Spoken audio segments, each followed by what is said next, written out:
시간의 의혹을 풀기 위해서 정말 온 힘을 특검이 다 하고 있는데요. 핵심 키맨으로 지목이 되고 있는 이영선 행정관에 대해서도 좀 이야기를 해보고 싶어요. 지금 조사 진행 중에 있죠? 예, 그러고 있습니다. 지금 오늘도 특검에 나왔어요. 예, 네. 지금 현재 신분이 어떤가요? 이영선 지금은 체포된 피의자도 체포된 피의자로 불러 참고인으로 불렀다가 피의자로 전환시켰죠. 왜냐하면 체포를 했어요. 아하. 체포영장을 발부받아서 수사 시간을 좀 더 연장시키기 위해 체포영장을 집행을 했죠. 오기는 혼자 자기 발로 왔지만. 예. 그런데 이영선 같은 경우에는 등장인물이 많아서요. 중간에 예. 설명을 해줘요. 예. 이영선 행정관은 예. 의상실에서 예. 최순실에게 전화를 주면서 옷에다 닦았죠. 아. 네. 그래서 최순실의 비서가 아니냐 이런 얘기가 많았죠. 근데 이영선 같은 경우에는 또 뭐가 문제되냐면 세월호 7시간 그 당일에 관저에 대통령 가장 근접거리에 있었어요. 윤 전 추와 함께. 그러면 그날 누가 왔고 누가 나가고 대통령이 뭘 했고 모든 사실을 알고 있는 이 사람이에요. 그 사람이 증언을 지금 안 하고 있잖아요. 특검에 나와서도요 한마디도 안 해요. 특검에 나와서 그렇게 물어보는데도 입을 딱 다물고 또 기자들이 물어봐도 한마디도 안 합니다. 예. 물론 현직에 그 사람 아직도 현직에 있어요. 대통령 행정관 하고 있죠. 지금도 청와대. 그 상황이기 때문에 그럴 수도 있고 충성심이 높아서 그럴 수도 있고 이 사람이 97년도부터 박근혜 그 당시엔 의원 신분이죠. 의원 신분 때부터 경호원을 했어요. 그리고 청와대 들어가니까 같이 따라 들어간 거죠. 그 유도 선수 출신이고요. 예. 운동한 사람이고 그러다 보니까 아마 충성심에 발로해서 끝까지 버티는 것 같은데 네. 이 사람이 입을 열어야 사실은 진실이 규명이 돼요. 국민을 봐야지 자기를 뽑아준 대통령 보면 되겠습니까? 국민이 궁금해하는 것을 정말 국민의 한 사람이라면 시원하게 얘기해줘야 되는 거 아니에요? 맞습니다. 네. 어떻게 하면 입을 좀 열게 할 수 있을까요, 특검이? 그래서 지금 특검 입장에서는 네. 뾰족한 수가 없어요. 이영선 입을 안 열면 지금 상황에서는 특별히 뾰족한 수가 없는데 네. 왜냐하면 증거를 들이밀어도 끝까지 거부했어요. 예컨대 이런 거예요. 예전에 특검에 나와서 특검이 아니라 국정조사에 나와서도 그렇게 얘기했거든요. 당신 기치로 아줌마, 주사 아줌마 데려다 준 적 있냐? 없다 그랬어요. 그래서 헌법재판관이 증거를 내밀었잖아요. 정호성한테 보는 문자 메시지 보내줬어요. 기치료 아줌마 들어가십니다. 또는 뭐 대장님 들어가십니다. 이랬어요. 대장은 대장? 대통령을 얘기하는 거거든요. 기치로 아줌마 들어와서 대장님 들어가십니다. 그 말은 기치로 아줌마가 청와대 관저에 들어갔어. 그 다음 치료받기 위해서 대통령이 들어갑니다. 이런 문자까지 있어요. 예. 그 정호성하고 나눈 문자에. 그거 드림이니까 있으니까 그랬나 보죠. 그러나 간 거에 대해서는 얘기할 수 없습니다. 비밀입니다. 이래요. 그렇죠. 이렇게 얘기했죠. 그게 헌재에서도 그 헌재 얘기로 넘어가기 전에 이영선을 좀 소개할 필요가 있는데 네. 이분이 원래 부속실 소속이었어요. 그랬었죠. 맞습니다. 근데 2015년에 경호실 소속으로 소속을 바꿉니다. 예. 그럼 경호실 자기 직속 상관이 있을 거 아니에요? 예. 직속 상관이 누구냐 하면 경호실 그 관저부장이에요. 예. 왜냐하면 관저를 지키고 있는 경호원이기 때문에 예. 관저를 지키는 책임자가 관저부장입니다. 그렇죠. 그런데 2015년 경호실을 옮기고 난 다음에 관저부장의 지시를 받은 적이 단 한 번도 없답니다. 예. 그러니까 소속은 경호실 소속이지만 실질적으로는 안봉근으로부터만 부속실로부터만 지시를 받고 안봉근과 이영선과 최순실의 연결고리가 되는 거 아닙니까? 그렇죠. 맞습니다. 그러니까 무슨 비밀스러운 일을 하길래 한 번도 관저부장의 지시를 받지 않고 그럼 언제 출석해갖고 질문을 하니까 업무상 이렇게 정확히 얘기해 업무상 비밀이라 말할 수 없습니다. 예, 그렇게 얘기했죠. 그러니까 헌재 재판관이 뭐라 그랬냐면 그건 업무상 비밀 아닙니다. 말하세요 그랬어요.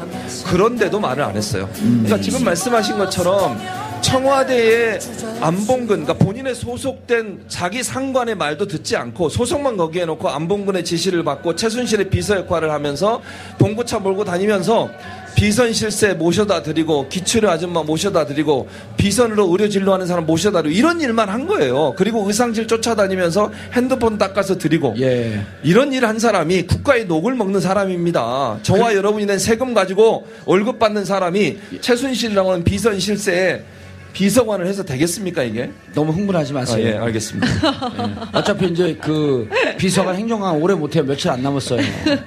그리고 이제 곧 무상급식 받으러 갈 거예요. 그러니까 너무 흥분하지 마시고 자 예. 정리합니다. 8시 30분에 윤 전 춘이 이렇게 증언을 하죠. 예. 8시 30분에 대통령을 만나서 예.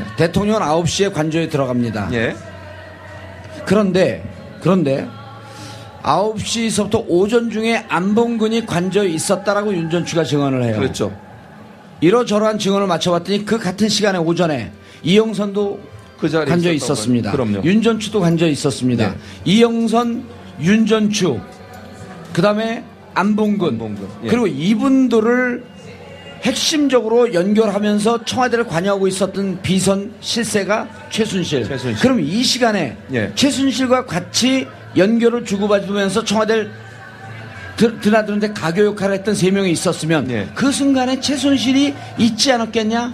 혹은 여기에 시술하는 누군가가 또 있지 않았겠냐라고 하는 게 가능한 추측이죠. 특검의 의혹인 예, 거죠. 의혹이죠. 맞습니다. 그러니까 지금 말씀하신 것처럼 그 자리에 안봉근, 이영선, 그다음에 윤전추. 근데 윤전추나 이영선 같은 경우에는 최순실의 비서 역할을 하면서 의상실도 같이 다녔던 사람들이에요.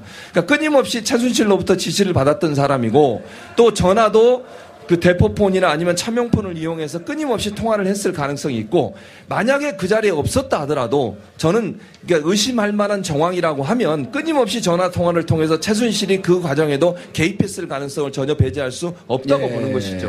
네. 지난해 4월부터 또 10월까지 박 대통령하고 또 최순실 사이에서 570여 차례 차명폰 대화를 할 수 있게 한 게 이제 이영선 행정관인데 문제는 이때에 사용된 차명폰 이외에 또 차명폰들이 되게 굉장히 많다고요. 그러니까 시기별로 차명폰을 개통을 했다가 또 그게 일정 정도 쓰고 난 다음에 또 개통을 하고. 그렇죠. 자, 근데 이영선 명의로 개통된 건 차명폰입니다. 근데 이영선 명의 아닌 제3자의 명의로 개통된 것도 많이 있었다는 거 아니에요? 그걸 대포폰이라고. 그건 대포폰이죠. 예, 맞습니다. 누군지 모르니까. 맞습니다. 그러니까 차명폰이라고 하는 거는 윤전추 같은 경우에 윤전추 가족 이름을 빌려줬어요. 차명폰을 만드는 일에. 지금 차명폰을 어디서 만들었냐고 봤더니 이영선이 군대 있을 때 자기 후임 밑에 있는 부하 직원이었겠죠. 그때는 부대 원역이었겠죠. 그 사람이 제대하고 부천에서 휴대폰 가게를 열었는데 거기 가서 주로 만들었어요. 그런데 이름이 필요하잖아요. 한 사람 이름으로 여러 대를 만들 수 없으니까. 그래서 윤전추가 가족 이름을 빌려줘서 차명폰을 만들었고 또 지금 말씀하신 것처럼 차명폰 이외에 대포폰도 있었을 확률이 높다고 보고요. 그런 차명폰 대표폰을 만들어서 오래 쓰지도 않았어요. 일정 기간이 지나면 다 폐기하고 또 새로 만드는 거예요. 그 말은 뭐예요? 검찰의 뭐 추적이라든지 이런 걸 피하려고 하는 거잖아요. 본인이 나쁜 짓 한 거 알고 있는 거죠. 차명폰이나 대포폰은 주로 조폭이나 사기꾼이나 아니면 뭐 돈 뜯어내려고 하는 사람들이 쓰는 거잖아요. 국정원도 써요. 국정원도. 아, 그런가요? 네, 국정원도 쓸 쓰죠. 것으로 추정합니다. 그렇죠. 감옥 갈 뻔했어. 그러니까 조심하세요. 그러니까 저는 그런 거 없는데 그거 쓰는 사람들이 떳떳하면 왜 차명폰을 씁니까? 자기 이름으로 쓰지. 그걸 봤을 때는 뭔가 숨기고 싶은 게 많았을 거라고 생각이 드는 것이죠. 아유. 그런데 자, 대포폰 쓰는 것 자체가 불법 아닌가요? 불법이죠. 대포폰을 쓰면 안 돼요. 저는 좀 궁금한 게 국회의원들도 정치하는 사람들도 보통 2개씩은 전화기 갖고 다녀요. 저도 전화기가 2개입니다. 왜냐하면 아이폰은 전화하면서 녹음이 안 되잖아요. 근데 녹음을 해야 될 상황이 있어요. 그럴 때는 갤럭시 폰을 씁니다. 그리고 갤럭시 폰과 아이폰 둘 다 전화번호를 노출시켜요. 왜냐하면 사람들이 의심을 하잖아요. 그렇죠. 정치인이 왜 2개를 하나 몰래 쓰지? 의심을 한단 말이에요. 박근혜 대통령 보톡스 맞으면서 안 맞았다 그랬잖아요. 전 보톡스 맞습니다. 그게 어쩌라고요. 근무 시간 아닐 때. 그러니까요. TV에 나가니까 좀 예뻐 보이고 싶어서 좀 맞으세요. 저는 아직까지는 생각은 없습니다만. 그래서 이렇게 차명폰과 자기가 폰 2개 갖고 있는 건 문제가 없는데 대통령이 뻔히 자기 거 아닌 줄 아는데 이 폰을 갖고 최순실하고 지난해 4월서부터 10월까지 570회 동안 전화할 때 무슨 심정이었을까요? 그러니까요. 저는 최순실을 얼마나 의지를 했을까 하는 생각이 들어요. 그래서 순실공화국이라고 우리가 얘기를 하는 거 아니겠습니까? 그거를 얼마나 전화기를 소중하게 여겼는지 잘 아시잖아요. 최순실이 이거 전화기를 잘 때 품고 잤대요. 혹시 전화 오실지 모르니까. 항상 대기하면서 언제든지 대통령이 한 라인인데 그 전화 오면 그거 받으려고. 두 번째 이거 한번 화장실에 빠뜨렸대요. 그랬더니 그거 꺼내가지고 하루 종일 드라이기로 말렸어요. 혹시 이거 없어지면 어떡하나. 큰일 나잖아요 지금. 그런 사실은 어떻게 알았어요? 뉴스에 나옵니다. 뉴스에 나와요. 제가 신문을 잘 안 봐갖고. 제가 요즘 다른 방송에서 전모옥 이라고 하는 분하고 방송을 같이 하잖아요. 아, 네, 알죠, 알죠. 2004년도에 일화를 얘기해 주는데 재밌는 게 네. 회의를 하는데요. 그때 당시 이제 박근혜 대통령이 아니라 박근혜 대표였었죠. 회의하는데 결정해야 되는 상황인데 말을 한마디도 안 하고 그 특유의 화법 있잖아요. 예,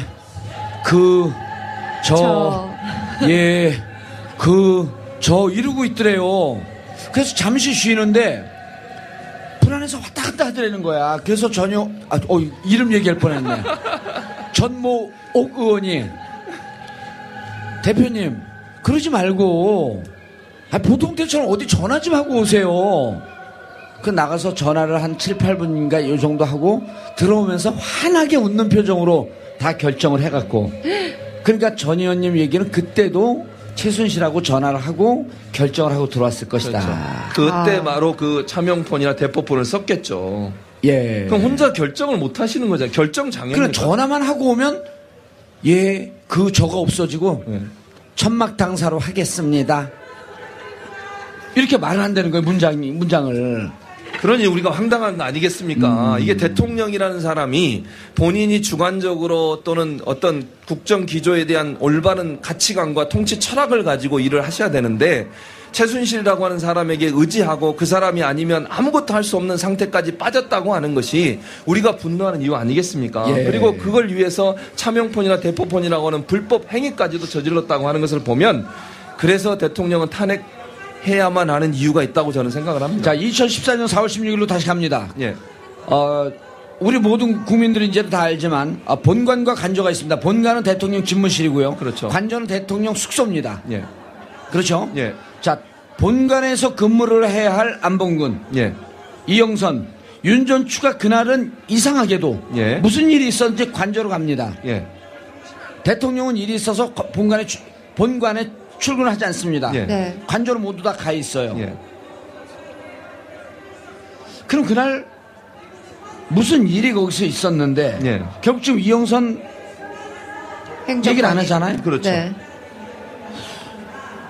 결국 이영선 입을 벌릴 지금 수 없나요? 상황에서는 없을 것 같아요. 왜냐하면 이영선은 아주 말 안 하기로 작정을 한 것 같아요. 오늘 특검에 출석하는 모습이나 어제도 출석한 모습을 보면 예. 아예 입을 다물고 아무 얘기도 안 해요. 그러니까 묵비권을 행사하는 건데 그게 도움이 될지는 모르겠습니다만 네. 근데 우리가 상식적으로 이렇게 생각해 볼 수는 있을 것 같아요. 예. 의원님 지적하셨듯이 일반적으로요. 대통령이 300명이나 되는 귀한 목숨이 지금 생사에 촉각이 달려있는 상황이라면 당장 집무실로 가야 되는 거 아니겠어요?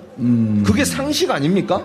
아니면 지하 벙커로 가든지. 그렇죠. 예. 그런데 관저에 있으면서 도리어 비서관들이 관저로 와요. 이게 비상식적이라는 거죠. 자, 그런데 예. 윤전추가 뭐라고 증언을 했냐면 9시에 대통령이 관저로 들어갈 때 예. 정상적으로 업무를 볼 머리였었다. 예, 예, 그렇죠. 이렇게 얘기를 해요. 예, 맞습니다. 그런데 느닷없이 예. 12시에 청와대에서 토니앤가이 미용실에다 전화를 합니다. 예. 대통령이 머리를 만져야 되니 급히 들어와 주시기 바라겠습니다. 예.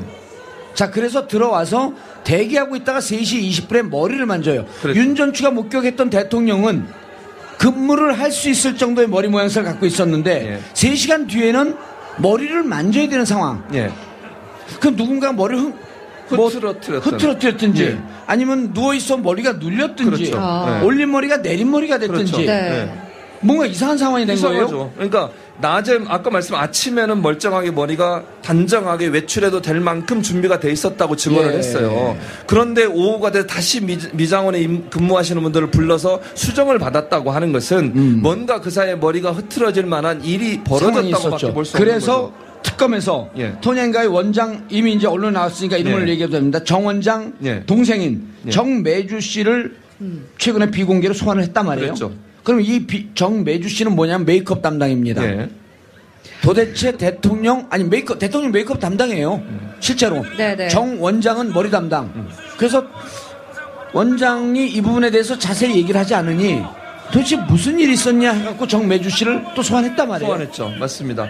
무슨 내용이 나왔나요? 거기서는 아직까지는 보도된 건 없고요. 조사를 하고 있는 걸로 알고 있는데 분명히 지금 말씀하신 부분을 지적해서 물어봤을 거예요. 왜 2번을 갔냐? 아니면 아침에 멀쩡하게 있던 머리를 다시 해주러 간 이유가 뭐냐 하는 걸 따져 물었을 거예요. 더 황당한 것은 여러분 잘 아시는 것처럼 그날 머리를 일부러 흐트러뜨리게 만들어 달라고 얘기했다는 증언을 하잖아요, 원장이.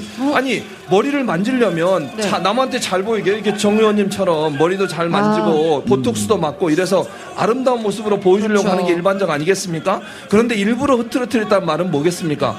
뭔가 그 이미지를 새롭게 만들어야 될 이유가 있다고 보는 것이고, 그거는 세월호 참사에 대해서 그제서야 깨닫고 중앙재해본부로 가는 과정에서 국민들이 볼 때 혹시나 비난받지 않기 위해서 그렇게 머리를 일부러 흐트러뜨린 거잖아요. 네. 그거는 사실은 이미지를 조작하는 거 아니겠어요?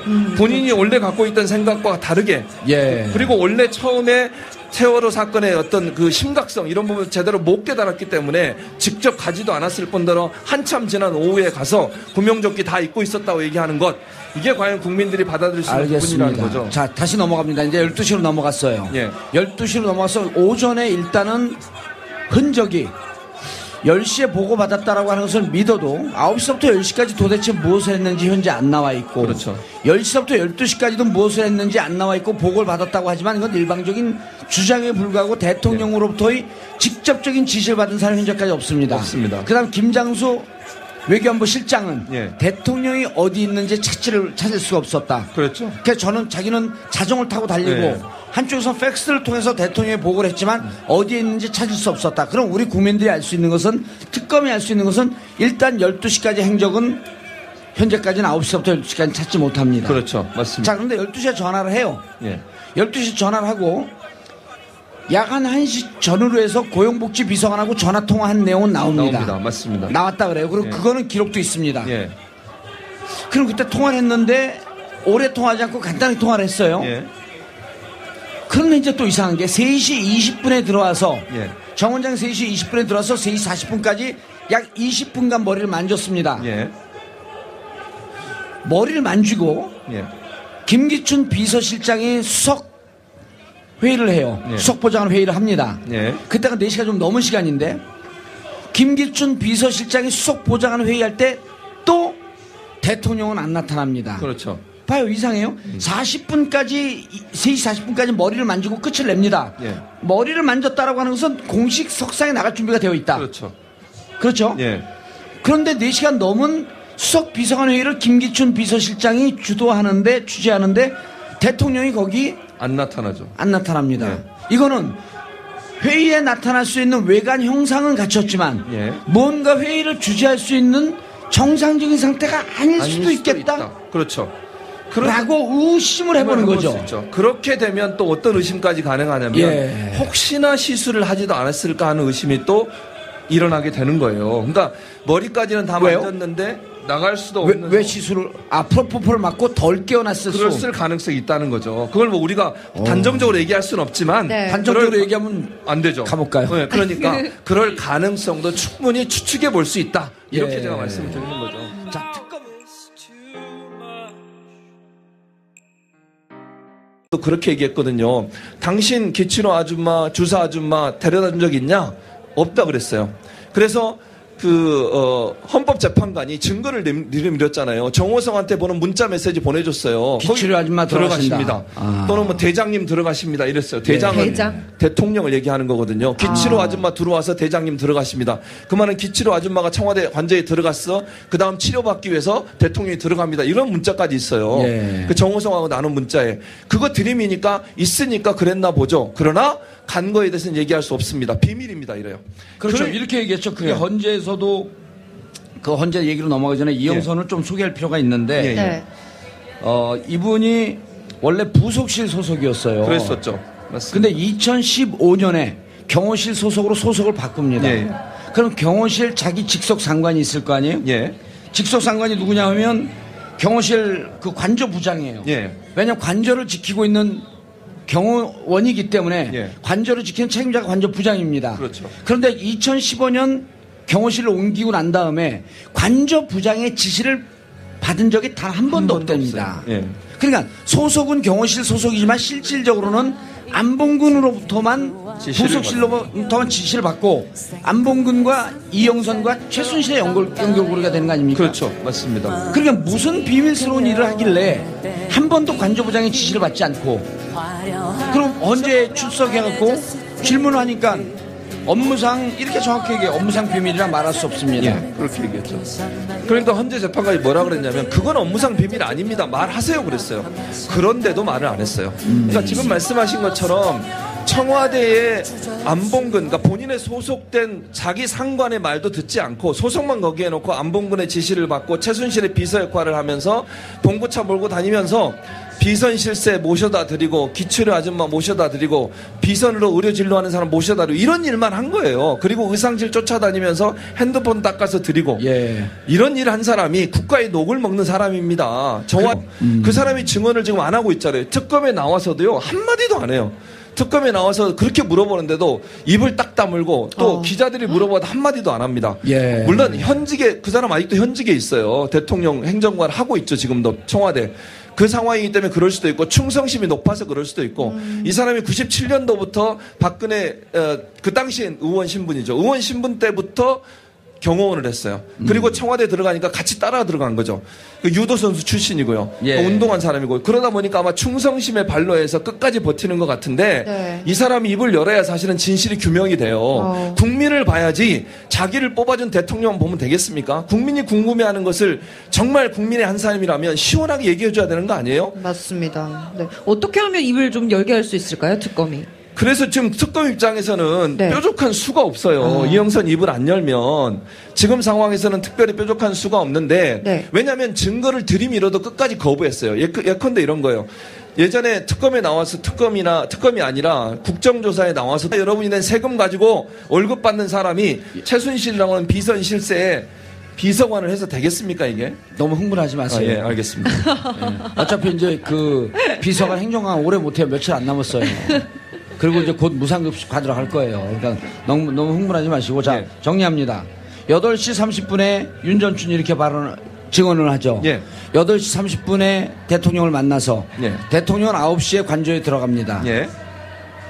그런데 9시서부터 오전 중에 안봉근이 관저에 있었다라고 윤전추가 증언을 해요. 그렇죠. 이러저러한 증언을 맞춰봤더니 그 같은 시간에 오전에 이영선도 그 자리에 관저에 있었습니다. 그럼요. 윤전추도 관저에 있었습니다. 이영선, 윤전추, 그 다음에 안봉근. 그리고 이분들을 핵심적으로 연결하면서 청와대를 관여하고 있었던 비선 실세가 최순실. 그럼 이 시간에 최순실과 같이 연결을 주고받으면서 청와대를 드나드는 시간의 의혹을 풀기 위해서 정말 온 힘을 특검이 다 하고 있는데요. 핵심 키맨으로 지목이 되고 있는 이영선 행정관에 대해서도 좀 이야기를 해보고 싶어요. 지금 조사 진행 중에 있죠? 그러고 있습니다. 지금 오늘도 특검에 나왔어요. 지금 현재 신분이 어떤가요? 이영선 지금은 체포된 피의자도 체포된 피의자로 참고인으로 불렀다가 피의자로 전환시켰죠. 왜냐하면 체포를 했어요. 체포영장을 발부받아서 수사 시간을 좀 더 연장시키기 위해 체포영장을 집행을 했죠. 오기는 혼자 자기 발로 왔지만 그런데 이영선 같은 경우에는 등장인물이 많아서 중간중간 설명을 해줘요. 이영선 행정관은 의상실에서 최순실에게 전화를 주면서 옷에다 닦았죠. 그래서 최순실의 비서가 아니냐 이런 얘기가 많았죠. 근데 이영선 같은 경우에는 또 뭐가 문제되냐면 세월호 7시간 그 당일에 관저에 대통령 가장 근접거리에 있었어요. 윤전추와 함께. 그러면 그날 누가 왔고 누가 나가고 대통령이 뭘 했고 모든 사실을 알고 있는 사람이에요.